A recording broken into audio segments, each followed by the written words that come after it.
Molecular basis of inheritance में translation,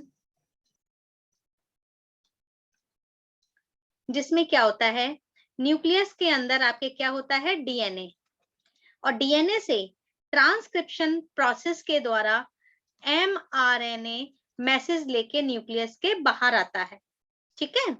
और mRNA के इंफॉर्मेशन से प्रोटीन की सिंथेसिस होती है। तो देखिए इसमें कौन कौन सी चीज इन्वॉल्व होती हैं। सबसे पहली चीज हम आपको बता दें, प्रोटीन सिंथेसिस प्रोटीन फैक्ट्री में होती है, जिसे हम कहते हैं राइबोसोम, ठीक। राइबोसोम में दो सब यूनिट होती हैं, एक होती है लार्ज सब यूनिट और एक होती है स्मॉल सब यूनिट। दोनों सब यूनिट नॉर्मली एक दूसरे से अलग रहती हैं, केवल एक कैनाल के द्वारा जुड़ी रहती हैं। नॉर्मली ये एक दूसरे से अलग रहती हैं, केवल एक कैनाल के द्वारा जुड़ी हैं। लेकिन जब प्रोटीन की सिंथेसिस होती है तो डाईवैलेंट मैग्नीशियम आयन की प्रेजेंस में, डाईवैलेंट मैग्नीशियम आयन की प्रेजेंस में ये दोनों सब यूनिट आपस में जुड़ जाती हैं, तब केवल आपके एक कैनाल के द्वारा ही अलग रहती हैं। क्लियर? मतलब नॉर्मली दोनों सब यूनिट एक दूसरे से अलग हैं, केवल कैनाल से जुड़ी हैं। लेकिन प्रोटीन की सिंथेसिस के समय जब इंफॉर्मेशन आएगी पॉलीपेप्टाइड चेन बनने की, उस समय डाईवैलेंट मैग्नीशियम आयन की प्रेजेंस में ये दोनों सब यूनिट आपस में जुड़ जाती हैं, फिर केवल कैनाल के द्वारा ही अलग रहती हैं, ठीक। इसी डाईवैलेंट, डाईवैलेंट मतलब जिसकी दो वैलेंसी हो।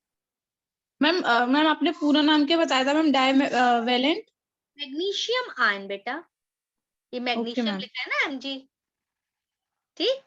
और इसी समय लार्ज सब यूनिट में 3 साइट बन जाती हैं, एक ए साइट, दूसरी पी साइट और तीसरी होती है ई साइट। ए साइट जिधर से अमीनो एसिड आएंगे, भाई आपको मालूम है पॉलीपेप्टाइड चेन या प्रोटीन अमीनो एसिड से मिलके बनी है, तो अमीनो एसिड आके जुड़ते जाएंगे तो पॉलीपेप्टाइड चेन बनती जाएगी। तो अमीनो एसिड किस साइड से आएंगे, ए साइड से, इसीलिए इसे अमीनो एसिड साइट कहते हैं। और आके, और ये भी हमने आपको बताया था, दो अमीनो एसिड आपस में पेप्टाइड बॉन्ड से जुड़ते हैं, पेप्टाइड बॉन्ड से जुड़े होते हैं। तो पी साइट पेप्टाइडल साइट है, ये कौन सी है, पेप्टाइडल साइट, जहां पे अमीनो एसिड जुड़ के पेप्टाइड बॉन्ड बनाएंगे। ए साइट से अमीनो एसिड आएंगे, पी साइट से जाके पेप्टाइडल बॉन्ड बनाएंगे और जुड़ते चले जाएंगे। अब आपको बता दें, अमीनो एसिड को लाने का काम कौन करेगा। हमने आपको पहले भी बताया था, अमीनो एसिड को लाने का काम करता है ट्रांसफर आरएनए, टीआरएनए, ठीक है, जो ऑलरेडी साइटोप्लाज्म में प्रेजेंट है। तो हमने आपको बताया था 50 से 60 तक टीआरएनए होते हैं, जो आपके 20 टाइप के अमीनो एसिड के लिए कोडेड होंगे। और इन अमीनो एसिड कहाँ है, अमीनो एसिड भी साइटोप्लाज्म में प्रेजेंट रहते हैं, पर इनएक्टिव फॉर्म में। अमीनो एसिड भी साइटोप्लाज्म में प्रेजेंट रहते हैं, पर इनएक्टिव फॉर्म में। तो इन अमीनो एसिड को एक्टिवेट करेगा टीआरएनए। कौन करेगा, टीआरएनए इन अमीनो एसिड को एक्टिवेट करेगा, और एक्टिवेट करके फिर इसे राइबोसोम में लेके आएगा। किस सीक्वेंस में लाएगा, कौन से अमीनो एसिड लाएगा, इसकी इंफॉर्मेशन टीआरएनए किससे लेगा? एमआरएनए से। जैसे ये एमआरएनए आ गया, ये इसका हेड है, ये इसकी टेल है, ठीक है। और हमने आपको बताया एमआरएनए पे कोड वर्ड के फॉर्म में इंफॉर्मेशन है, ये कोड वर्ड के फॉर्म में इंफॉर्मेशन है। अब इनके कोड वर्ड की इंफॉर्मेशन कौन लेगा? टीआरएनए। कौन लेगा?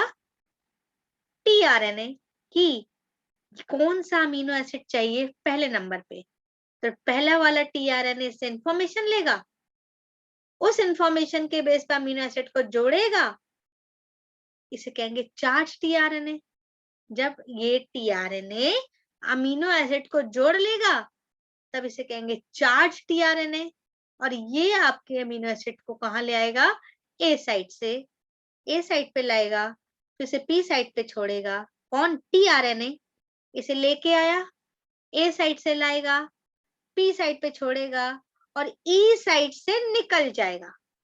टीआरएनए हाथ पकड़ के लाया अमीनो एसिड को, ए साइट से लाया राइबोसोम की, पी साइट पे छोड़ा, छोड़ने के बाद ई साइट से निकल गया। तो ये amino acid site, peptidyl site और ई एग्जिट साइट, जहां से टीआरएनए निकल जाएगा। तो ये होते हैं राइबोसोम, एक्टिव राइबोसोम। जब वो प्रोटीन की सिंथेसिस होगी तभी इसकी दोनों सब यूनिट जुड़ जाएंगी और लास्ट सब यूनिट में ए साइट, पी साइट और ई साइट बन जाएगी। ए साइट से अमीनो एसिड आएंगे, पी साइट पे जुड़ के पेप्टाइड बॉन्ड बनाएंगे और टीआरएनए इसे छोड़ के ई साइट से निकल जाएगा। क्लियर? ये चीज हो गई क्लियर? अब देखिए, हमने आपको बताया अमीनो एसिड ऑलरेडी साइटोप्लाज्म में प्रेजेंट है लेकिन इनएक्टिव फॉर्म में। तो इन्हें एक्टिवेट करके राइबोसोम तक लाने का काम कौन करेगा? टीआरएनए, मतलब ट्रांसफर आरएनए। इन अमीनो एसिड को एक्टिवेट करेगा, एक्टिवेट करके अपने संग जोड़ेगा और उसे राइबोसोम तक लाएगा। भाई कच्चा माल लेके आने का काम जो करेगा वो कौन है? टीआरएनए। और कच्चा माल कहाँ है? साइटोप्लाज्म में, अमीनो एसिड्स। ठीक, तो ये कौन सा अमीनो एसिड चाहिए और किस सीक्वेंस में चाहिए, ये इंफॉर्मेशन किससे लेगा? एमआरएनए से। ये एमआरएनए का 5' और ये एमआरएनए का 3'। ये 5 to 3 डायरेक्शन में सीक्वेंस को रखे हैं कोड वर्ड के फॉर्म में। तो कौन कौन सा अमीनो एसिड चाहिए और किस सीक्वेंस में चाहिए? मैंने आपको बताया था जेनेटिक कोड में सबसे पहला इनिशिएशन कोडॉन होता है, सबसे लास्ट में टर्मिनेशन कोडॉन। जो अमीनो एसिड पॉलीपेप्टाइड चेन की स्टार्टिंग करेगा उसके लिए इनिशिएशन कोडॉन होगा, फिर आगे बढ़ेंगे और लास्ट में टर्मिनेशन कोडॉन होगा जो किसी भी अमीनो एसिड को अट्रैक्ट नहीं करेगा। तो हमने आपको बताया था लास्ट वाला टर्मिनेशन कोडॉन नॉनसेंस कोडॉन कहलाता है। क्यों? क्योंकि वो किसी भी अमीनो एसिड को डिटरमिन नहीं करता। इतनी चीज आ गई आप लोग को समझ में? क्लियर? तो अब देखिए, प्रोटीन की सिंथेसिस या ट्रांसलेशन 3 स्टेप में कंप्लीट होता है। Initiation, elongation and termination. क्या क्या हो गए आपके? इनिशिएशन, elongation एंड टर्मिनेशन, ये 3 स्टेप आएंगे। इनिशिएशन में प्रोसेस स्टार्ट होगा, पहला वाला अमीनो एसिड आ जाएगा। इलोंगेशन में और अमीनो एसिड आएंगे और टर्मिनेशन में चेन खत्म हो जाएगी। तो देखिए कैसे कैसे होते हैं ये प्रोसेस। सबसे पहले चलते हैं इनिशिएशन। हम आपको एक चीज और बता दें, ये जो राइबोसोम है ना, एमआरएनए पे मूव करेगा 5 to 3 डायरेक्शन में। एमआरएनए पे ये मूव करेगा 5 to 3 डायरेक्शन में। तो देखिए ये इसकी लास्ट सब यूनिट, ये इसकी स्मॉल सब यूनिट, ठीक है, और ये जुड़ जाएंगी, कैनाल से अलग रहेंगी। ये इसकी ए साइट, ये इसकी पी साइट और ये इसकी ई साइट। क्लियर? तो ये राइबोसोम एमआरएनए पे मूव करेगा 5 to 3 डायरेक्शन में। ठीक, अब सबसे पहले आता है इनिशिएशन प्रोसेस। देखिए,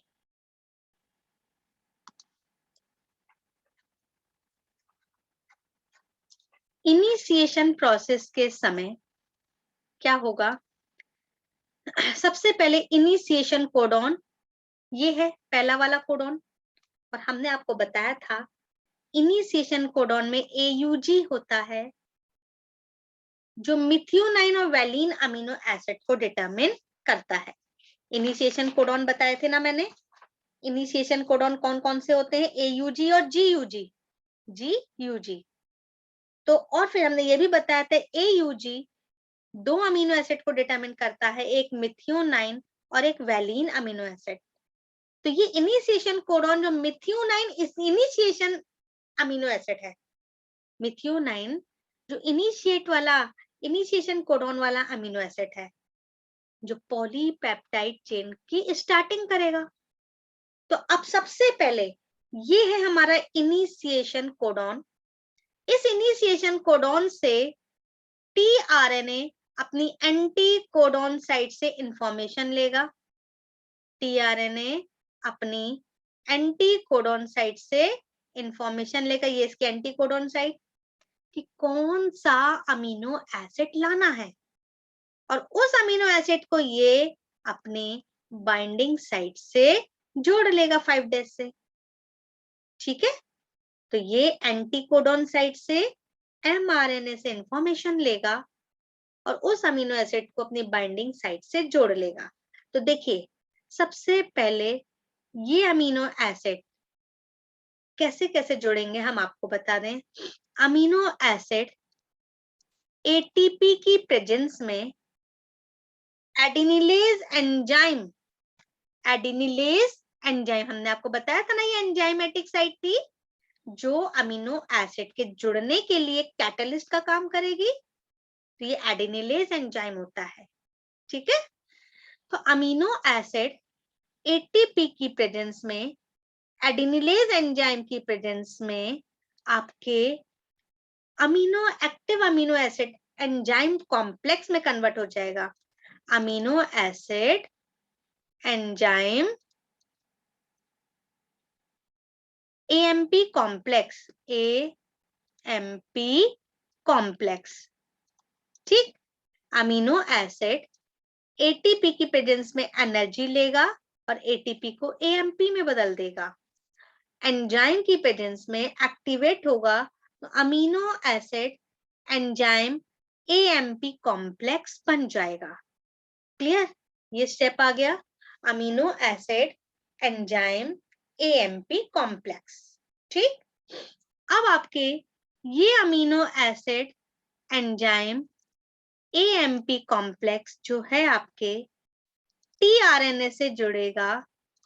इस अमीनो एसिड के लिए जो टीआरएनए रिस्पॉन्सिबल है उस टीआरएनए से जुड़ेगा, तो अमीनो एसिड टीआरएनए कॉम्प्लेक्स बन जाएगा, एंजाइम अलग हो जाएगा, एएमपी अलग हो जाएगा। क्या बन गया? अमीनो एसिड टीआरएनए, इसी को चार्ज टीआरएनए कहते हैं। चार्ज्ड टीआरएनए, क्योंकि ये टीआरएनए उस अमीनो एसिड से जुड़ गया जिसकी इंफॉर्मेशन इसने एमआरएनए से ली थी, तो इसे कहेंगे हम चार्ज टीआरएनए।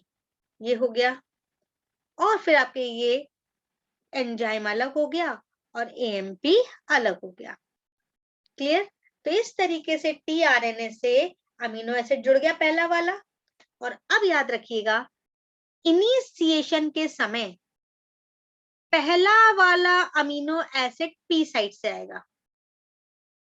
पहला वाला अमीनो एसिड को टीआरएनए कौन सी साइड से लाएगा? पी।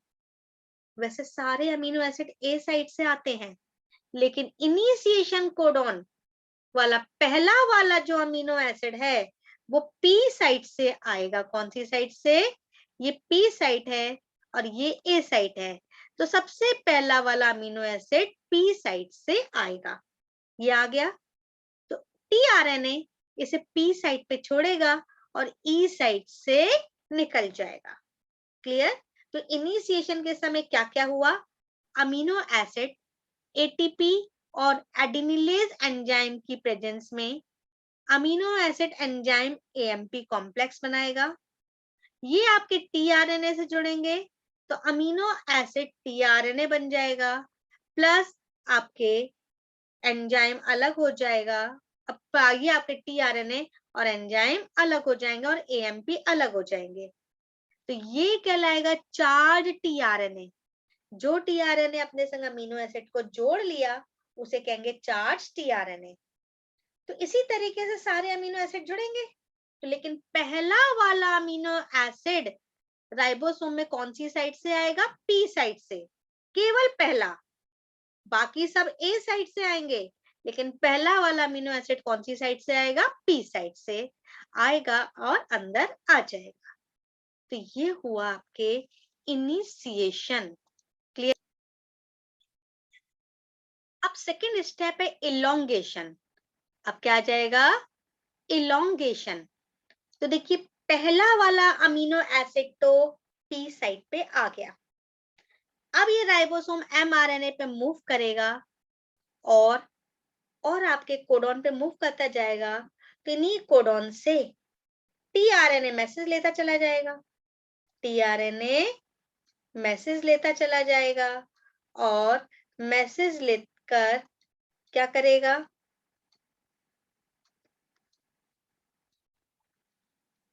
ये आपके मैसेज लेके उस वाले अमीनो एसिड को जोड़ेगा।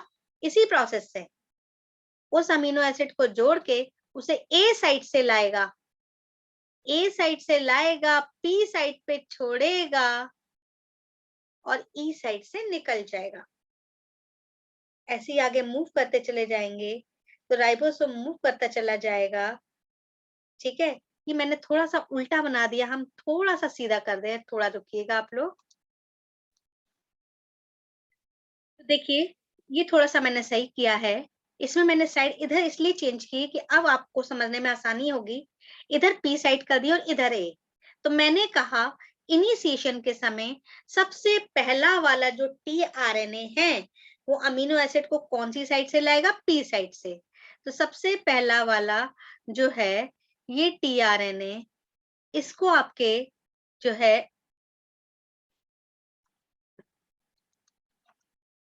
ये अमीनो एसिड को पी साइड से लाएगा, पी साइड पे लाएगा और ए साइड और ई साइड से बाहर निकल जाएगा। तो सबसे पहला वाला अमीनो एसिड पी साइड पे आ गया। क्लियर? फिर अब इलोंगेशन होगा। तो देखिए इलोंगेशन के समय ये आपके जो राइबोसोम है इस पे आगे मूव करता जाएगा। ये राइबोसोम आगे मूव करता चला जाएगा। जैसे यहाँ पे आया तो अब राइबोसोम आपके इधर आ जाएगा। क्लियर? इसकी ये ए साइट, ये पी साइट और ये ई साइट। तो अब जो है बाकी इनिशिएशन के समय पहला अमीनो एसिड केवल पी साइट से आया, बाकी अमीनो एसिड ए साइट से आएंगे। तो देखिए राइबोसोम मूव किया तो यहाँ पे आपके कोड वर्ड के फॉर्म में इंफॉर्मेशन लेगा आपके कौन? टीआरएनए, और उस इंफॉर्मेशन के बेस पे अमीनो एसिड को ए साइट से लाएगा, पी साइट पे छोड़ेगा और ई साइट से निकल जाएगा। फिर राइबोसोम मूव करेगा, फिर नेक्स्ट टीआरएनए ए साइट से लाएगा, पी साइट पे छोड़ेगा और ई साइट पे निकल जाएगा। तो इस तरीके से एमआरएनए पे राइबोसोम मूव करता चला जाएगा और टीआरएनए जो है वो कोडवर्ड वाले अमीनो एसिड लाते चले जाएंगे। तो ये होगा आपके इलोंगेशन। इलोंगेशन के समय टीआरएनए होता है मैम, वही ए साइट पे आता है ना पहले? पहला वाला जो टीआरएनए है वो पी साइड से अमीनो एसिड को छोड़ेगा और ई साइड से निकल जाएगा। लेकिन इलोंगेशन के समय जब दूसरे से आना शुरू होंगे तो वो टीआरएनए ए साइड से लाएगा अमीनो एसिड को, पी साइड पे छोड़ेगा और ई साइड से निकल जाएगा, ये होगा। क्लियर है? अब देखिए, तो ये आपके इलोंगेशन होता चला, टीआरएनए आता है मैम, चार्ज टीआरएनए होता है ना। हाँ, इसी प्रोसेस से चार्ज होते चले जाएंगे भाई, यहाँ से आपके इंफॉर्मेशन लेंगे, चार्ज होंगे, उधर से लाते जाएंगे, इसको देते जाएंगे। ठीक, अब देखिए पी साइड पे जो अमीनो एसिड है, पी साइड वाले अमीनो एसिड का कार्बोक्सिलिक ग्रुप और ए साइड से आने वाले अमीनो एसिड का अमीनो ग्रुप, इन दोनों के जुड़ने पे एक वाटर का मॉलिक्यूल निकल जाएगा, एक वाटर का मॉलिक्यूल निकल जाएगा। देखिए कैसे, NHH और ये COOH, तो इस तरीके से यहां से OH गया और ये H, ये निकल गया H2O। तो अब ये NH और इधर क्या बचा, OC, तो NH और OC के बीच में जो बॉन्ड बनेगा ये पेप्टाइड बॉन्ड कहलाएगा। तो P साइड वाले अमीनो एसिड का कार्बोक्सिलिक ग्रुप और A साइड से आने वाले अमीनो एसिड का अमीनो ग्रुप, ये दोनों के बीच में बॉन्डिंग होगी। वाटर का मॉलिक्यूल निकल जाने से जो बॉन्ड बनेगा उसे कहते हैं पेप्टाइड बॉन्ड। तो इस तरीके से अमीनो एसिड जुड़ते चले जाएंगे और पेप्टाइड बॉन्ड बनते चले जाएंगे और ये पॉलीपेप्टाइड चेन बन जाएगी। तो इस तरीके से ये राइबोसोम मूव करता चला जाएगा और ये आपके पॉलीपेप्टाइड चेन बनती चली जाएगी ये। और जैसे ही ये राइबोसोम लास्ट वाले कोड वर्ड पे आएगा, जैसे ही राइबोसोम किस पे आ गया, लास्ट वाले कोड वर्ड पे आएगा, वैसे ही, और आपको मालूम है लास्ट वाला जो कोडॉन है वो नॉनसेंस कोडॉन है। क्या है? नॉनसेंस कोडॉन, जो किसी भी अमीनो एसिड को अट्रैक्ट नहीं करेगा। ठीक, तो ये यहाँ पे हो जाएगा इस पॉलीपेप्टाइड चेन का टर्मिनेशन। तो ये आपके पॉलीपेप्टाइड चेन बन गई, यहाँ पे इसका टर्मिनेशन हो जाएगा। तो इस तरीके से इनिशिएशन के समय ये आपके दोनों सब यूनिट जुड़ी और यहाँ पे लास्ट सब यूनिट में 3 साइड बन गई AEP। ठीक, और इस तरीके से अब इनिशिएशन के समय जो पहला वाला अमीनो एसिड आएगा वो P साइड पे आएगा और फिर इलोंगेशन के समय बाकी अमीनो एसिड आपके A साइड से आएंगे, tRNA ने A साइड से लाएगा, P साइड पे छोड़ेगा और E साइड से बाहर निकल जाएगा। तो इस तरीके से अमीनो एसिड की चेन बनती चली जाएगी। जब राइबोसोम मूव करके लास्ट वाले कोडॉन पे आपके आ जाएगा, तो लास्ट वाला कोडॉन नॉनसेंस कोडॉन है जो किसी भी अमीनो एसिड को अट्रैक्ट नहीं करेगा। तो इस तरीके से चेन का टर्मिनेशन हो जाएगा। तो ये बन गई पॉलीपेप्टाइड चेन, जो आपके स्मॉल सब यूनिट से लास्ट सब यूनिट में आ जाएगी। ये पॉलीपेप्टाइड चेन राइबोसोम की स्मॉल सब यूनिट से कैनाल के द्वारा आपके लार्ज सब यूनिट से कैनाल के द्वारा स्मॉल सब यूनिट में आएगी, क्योंकि लार्ज सब यूनिट में बनी है ना। तो लार्ज सब यूनिट से कैनाल के द्वारा कहाँ जाएगी, स्मॉल सब यूनिट में। अब स्मॉल सब यूनिट में जब आ जाएगी तो इसका मॉलिक्यूलर चिप्रॉन होगा, मतलब मॉडिफिकेशन। मॉलिक्यूलर चिप्रॉन्स होगा मतलब मॉडिफिकेशन, इससे एंजाइम वगैरह बनेगा, तब जाके ये राइबोसोम के बाहर आएगी। तो ये थी प्रोटीन सिंथेसिस, मतलब ट्रांसलेशन की 3 स्टेजेस। कौन कौन सी?